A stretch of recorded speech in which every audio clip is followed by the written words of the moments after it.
د دې روایتو په رڼا کې وګوره زموږ د معاشرې څه حل دی. د نبی علیہ السلام تعلیمات مونږ وروسته پرې غوستې دي.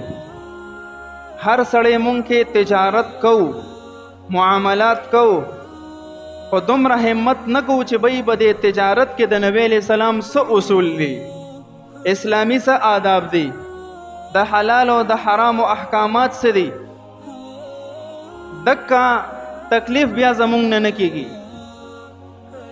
او بیا چې کله تجارت شروع کو، لکونو کروڑونو روپے پکې بند کو، نو چرته د یو جمعې په بیان کې یا چرته دا په قبرستان کې د یو عالم نه یو مسله وورو چې بی دا فلانې کاروبار ناجایز دی، نو د سره بیا غم پیدا شي چې دا څه وایي چې ما خو به دې کې لکونه کروڑونه روپے بندې کړي دي، تاسو ورته ناجایز وایي. او بعضې بې خونده وایي چې تاسو بس هر څیز ته ناجایزه وایي، ستاسو خپل دین دی. زمون خپل دین نه دی.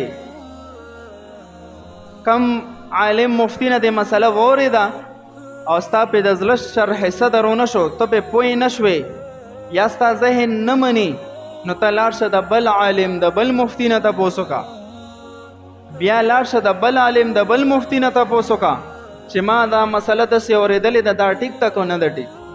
کو ټیک وي عمل به پکې، او کو ټیک نه بس بیا ستا خوښه ده په دې مسله عمل مه کوه. زمون کار سره چې د منبر نه غلطه مسله بیانو، مونږ خپله لږ ګناهونه دي چې ستاسو ګناهونه په خپله ذمه واخلو. یو عقلمند سړی به داسې ونه کړي انشاءالله چې په منبر باندې غلطه مسله بیان کړي او د قوم ګمراهۍ طرف ته بوځي، او که کوي نو بېوقوفه انسان به چې د بل بوج په خپله ذمه باندې اخلي. مونږ په خپله د خپل آخرت باره کې پریشان یو چې څه به کېږي را سره.